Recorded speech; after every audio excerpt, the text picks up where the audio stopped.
எங்களுடைய அத்தாட்சிகளை, எங்களுடைய குதிரத்து வல்லமைகளை மக்களுக்கு அவர்களுக்கு தெளிவுபடுத்தி காட்டிக் கொடுப்பதற்காக வேண்டி, அவர்களுக்கு சுட்டிக்காட்டி விளங்கப்படுத்துவதற்காக வேண்டி அனுப்பினானே. அப்படிப்பட்ட அல்லாஹ் மிகவும் தூயவனாக பரிசுத்தமானவனாக ஆகிவிட்டான் என்று அல் குர்ஆனிலே அல்லாஹு தஆலா சொல்லி காட்டுகிறான். நாங்கள் இந்த இடத்தில் நம் அனைவர்களும் சிந்திக்க வேண்டிய விஷயம் என்ன தெரியுமா? ஜிப்ரீல் அலைஹிஸ்ஸலாத்து வஸ்ஸலாம் அவர்கள் ஒரு மலக்கு, கண்மணி நாயகம் ஸல்லல்லாஹு அலைஹி வஸல்லம் அவர்கள் ஒரு மனிதனுக்கு மலக்கோடு பிரயாணம் செய்யலாமா? அதுவும் உடுத்த உடுப்போடு பிரயாணம் செய்யலாமா? நாங்கள் லேண்ட் ரூட்ல வரும் பொழுது கூட 140 150 ஸ்பீடுக்கு ஆகிட்டுதுன்னா கண்ணாடியை துறக்க முடியாது, பெரிய சப்தம். 160 170க்கு நாங்க கண்ணாடியா தெரியுமா, எங்கட கார்ட கிளாஸ் நாங்க அப்படியே கொஞ்சம் கீழே பணிச்சோம்னு சொன்னா எங்களால தாங்க முடியாது, தலைவலி வந்துடும். 5 நிமிடங்கள் அப்படி போனோம்டா. ஏன்? காத்து ஜாஸ்தியாக இருப்பதனால தாங்கிக் கொள்ள முடியாது.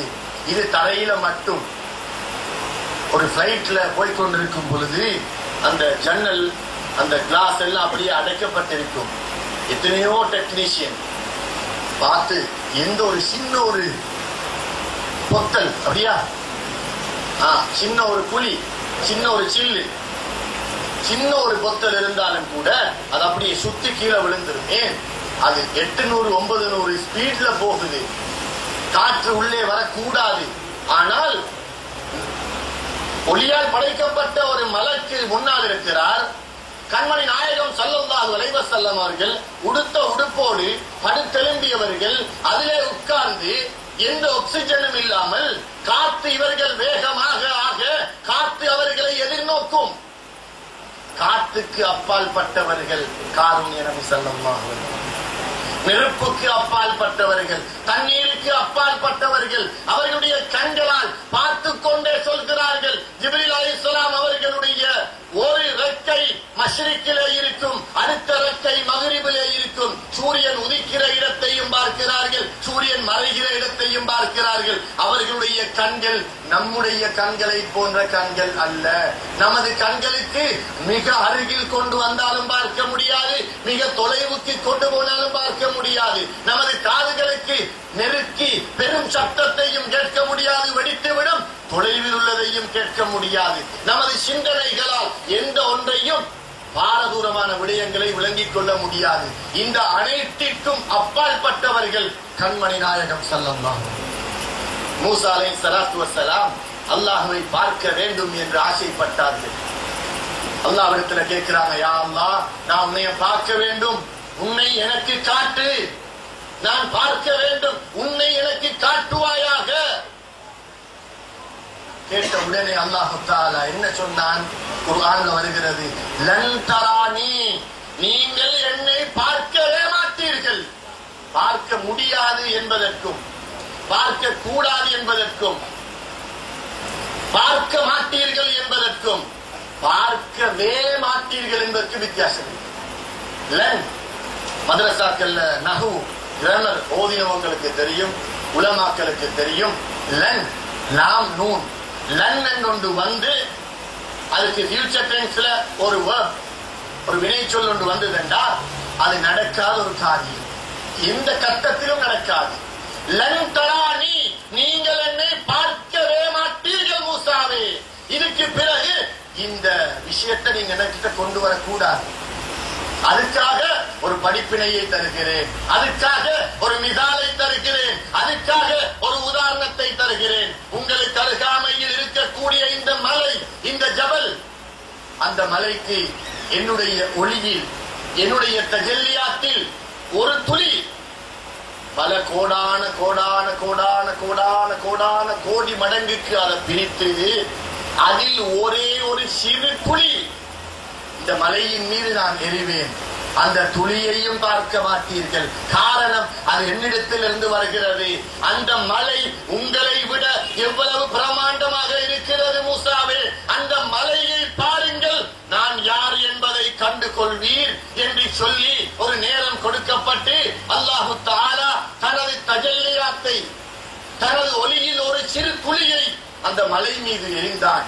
மலை சுக்கு நூறாகி சாம்பலாகுவதை பார்த்த சாயிகா. அல்லாஹ் குர்ஆன்ல சொல்கிறான், மூசா அலைஹிஸ்ஸலாம் அடித்து கீழே மயங்கி விழுந்தார்கள். பார்க்க வேண்டும் என்று கேட்ட மூசா அலைஹிஸ்ஸலாம் அவர்களுக்கு இந்த கதி. ஆனால் வாழ்க்கையில் ஒரு நாளாவது யா அல்லாஹ் நான் உன்னை பார்க்க வேண்டும், எனக்கு ஆசையாக இருக்கிறது என்று சொல்லவே இல்லை, கேட்கவும் இல்லை.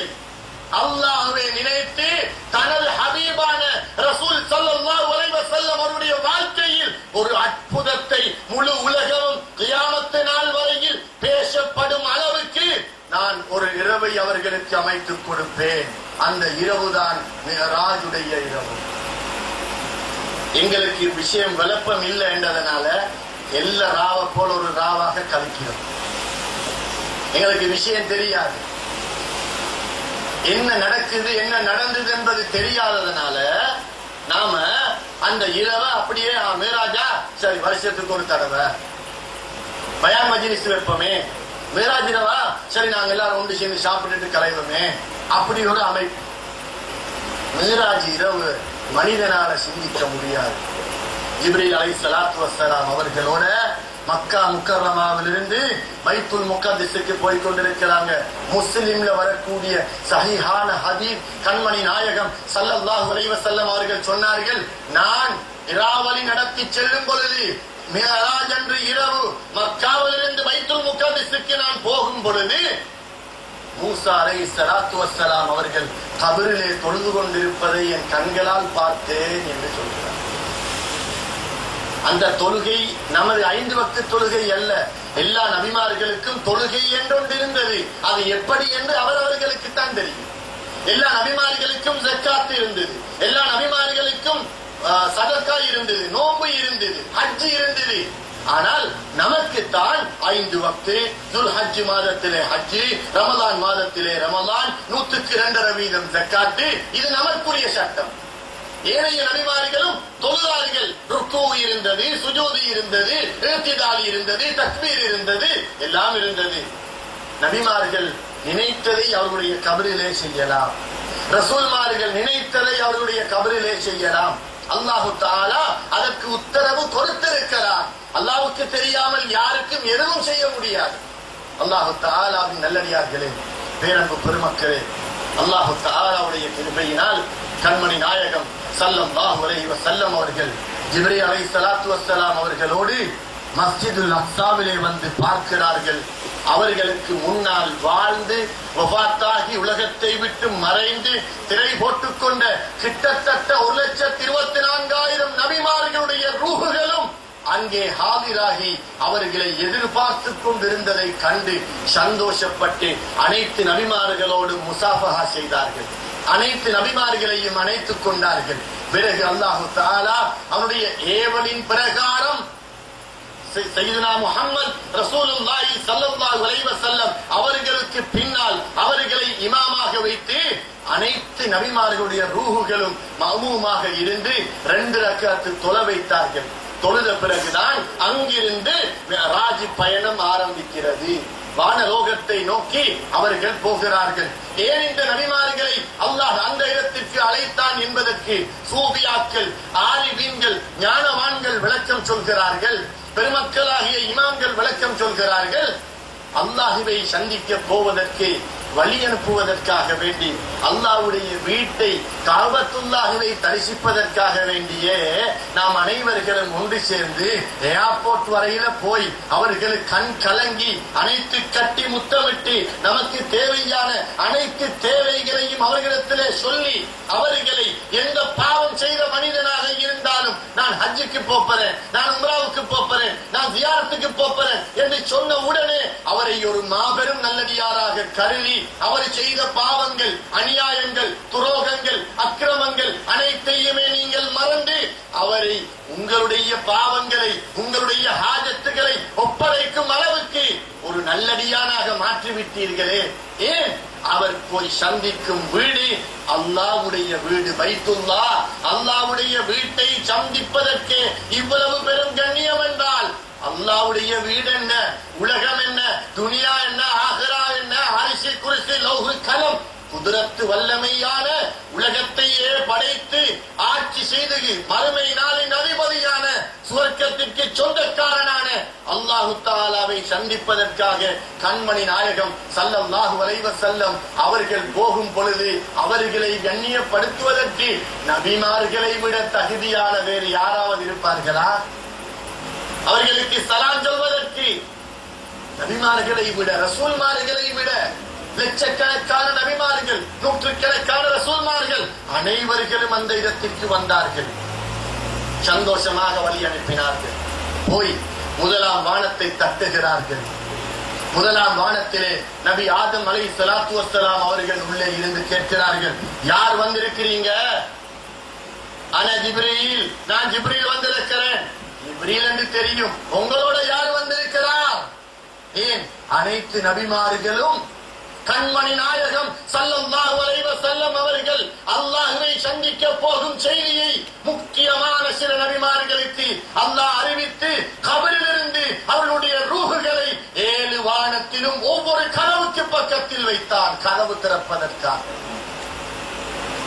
சாமானியமாக கதவு திறப்படக்கூடாது, கராமத்துல திறப்படக்கூடாது, அற்புதத்துல திறப்படக்கூடாது, காத்துக்கு திறப்படக்கூடாது. என்னுடைய லா இலாஹ இல்லல்லாஹ் என்ற கலிமாவை போதித்த ஒரு நபிதான் அவர்களுக்கு கதவை திறக்க வேண்டும். யார் உங்களோட வந்திருக்கிறாங்க? என்னோட முஹம்மத் ஸல்லல்லாஹு அலைஹி வஸல்லம். அப்படியா? உடனடியாக கதவு திறக்கப்பட்டது. முதலாம் வானத்துக்குள்ளே போறாங்க. அந்த காட்சிகளை எல்லாம் ஆதம் அலைஹிஸ்ஸலாத்து வஸ்ஸலாம் அவருடைய தலைமையின் கீழ் பார்க்கிறாங்க. 2ஆம் வானத்துக்கு போறாங்க. 2ஆம் வானத்துல 2 நபிமார்கள் இருக்கிறாங்க. யஹ்யா அலைஹிஸ்ஸலாத்து வஸ்ஸலாமும் ஈசா அலைஹிஸ்ஸலாத்து வஸ்ஸலாமும். ஈசா அலைஹிஸ்ஸலாம் மறுபடியும் வருவாங்க. வந்து கண்மணி நாயகம் ஸல்லல்லாஹு அலைஹி வஸல்லம் அவருடைய ரௌலா ஷரீஃபுக்கு பக்கத்துல அவர்களுக்கு சலாம் சொன்ன பிறகு நாங்க அப்படியே நடந்து போறோமே, நடந்து போற இடத்துல ஒரு இடம் வைக்கப்பட்டிருக்கிறது. அந்த இடம் ஈசா அலைஹிஸ்ஸலாத்து வஸ்ஸலாம் அவர்கள் நல்லடக்கம் செய்யப்படுவதற்காக மதீனா முனவ்வராவிலே கண்மணி நாயகம் ஸல்லல்லாஹு அலைஹி வஸல்லம் அவர்களுக்கு பக்கத்திலே அபூபக்கர் சித்தீக் ரலியல்லாஹு அன்ஹு அவர்கள் அடங்கி இருக்கிறார்கள். அவர்களுக்கு அடுத்ததாக சையதுனா உமர் இப்னுல் கத்தாப் ரலியல்லாஹு அன்ஹு அவர்கள் அடங்கி இருக்கிறார்கள். அவர்களுக்கு அடுத்ததாகத்தான் சையதுனா ஈசா அலைஹிஸ்ஸலாத்து வஸ்ஸலாம் அவர்களை நல்லடக்கம் செய்யப்படும் என்று கண்மணி நாயகம் ஸல்லல்லாஹு அலைஹி வஸல்லம் அவர்கள் சொன்னார்கள். 2ஆம் வானத்திலே ஈசா அலைஹிஸ்ஸலாம் அவர்களும் யஹ்யா அலைஹிஸ்ஸலாம் அவர்களும் இருக்கிறாங்க. 2 பேரும் நெருங்கிய சொந்தக்காரர்கள், நபிமார்களாக இருந்தாலும் நெருங்கிய சொந்தக்காரர்கள். அவங்க 2 பேரும் கேட்கிறாங்க, யாரு? நான் ஜிப்ரீல் வந்திருக்கிறேன். உங்களோட யாரு? முஹம்மது ஸல்லல்லாஹு அலைஹி வஸல்லம். கதவு திறக்கப்படுகிறது. 2ஆம் வானத்தை பார்க்கிறார்கள். 3ஆம் வானத்துக்கு போறாங்க. நபி யூசுப் அலைஹிஸ்ஸலாத்து வஸ்ஸலாம் அவர்கள் அஹ்ஸனல் கஸஸ் நகுஸ்ஸு அலைக அஹ்ஸனல் கஸஸ், உங்களுக்கு குர்ஆன்ல மிகவும் அழகான ஒரு சம்பவத்தை உங்களுக்கு சொல்லிக்காகவே அழகான சம்பவம் என்று சொன்ன சம்பவம் தான் சூரா யூசுப். யூசுப் நபி அலைஹிஸ்ஸலாத்து வஸ்ஸலாம் அவர்களை 3ஆம் வானத்திலே அல்லாஹ் வைத்திருந்தார். அவர்களை கண்ணியப்படுத்தி வெல்கம் பண்ணி அஹ்லன் வ சஹ்லன் யா மர்ஹபா என்று சொல்வதற்காக 4ஆம் வானத்திலே இத்ரீஸ் அலைஹிஸ்ஸலாத்து வஸ்ஸலாம் அவர்களை அல்லாஹ் வைத்திருந்தார். 5ஆம் வானத்திலே மூசா அலைஹிஸ்ஸலாத்து வஸ்ஸலாம் அவர்களுடைய சகோதரன் என்று குர்ஆன் விவரிக்கக்கூடிய, விளங்கப்படுத்தக்கூடிய சையதுனா ஹாரூன் அலைஹிஸ்ஸலாத்து வஸ்ஸலாம் அவர்களை 5ஆம் வானத்திலே அல்லாஹ் வைத்திருந்தார். 6ஆம் வானத்திலே நபி மூசா அலைஹிஸ்ஸலாத்து வஸ்ஸலாம் இருக்கிறார்கள். 7ஆம் வானத்திலே சையதுனா இப்ராஹிம் அலைஹிஸ்ஸலாத்து வஸ்ஸலாம் அவர்கள் இருக்கிறார். இப்ராஹிம் அலைஹிஸ்ஸலாம் அவர்களுக்கும் கண்மணி நாயகம் ஸல்லல்லாஹு அலைஹி வஸல்லம் அவர்களுக்கும் மற்ற நபிமார்களை விட ஒரு நெருங்கிய தொடர்பு இருக்கிறது. கண்மணி நாயகம் ஸல்லல்லாஹு அலைஹி வஸல்லம் அவர்கள் ஏனைய நபிமார்களுடைய சம்பவங்களை சொல்லும் பொழுது நபி நபி என்று சொல்லுவார்கள். இப்ராஹிம் அலைஹிஸ்ஸலாத்துடைய சம்பவம் வரும் பொழுது மாத்திரமே எனது தகப்பனான இப்ராஹிம், எனது வாப்பா இப்ராஹிம், எனது அத்தா இப்ராஹிம், அத்தா அத்தா என்று எத்தனையோ இடத்தில் இப்ராஹிம் அலைஹிஸ்ஸலாம் அவர்களை என்னுடைய வாப்பா அத்தா என்று சொல்லி இருக்கிறார்கள். என்ன காரணம்? இப்ராஹிம் அலைஹிஸ்ஸலாத்து வஸ்ஸலாம் அவருடைய சில்சிலா சங்கிலி தொடர் அவருடைய மகனுடைய மகனுடைய மகனுடைய மகனுடைய மகன் என்று பார்க்கும் பொழுது கண்மணி நாயகம் ஸல்லல்லாஹு அலைஹி வஸல்லம் அவர்கள் இப்ராஹிம் அலைஹிஸ்ஸலாத்து வஸ்ஸலாமுடைய வழி தோன்றலில் வந்த ஒரு பேர பிள்ளையாகத்தான் வந்தார். அதுதான்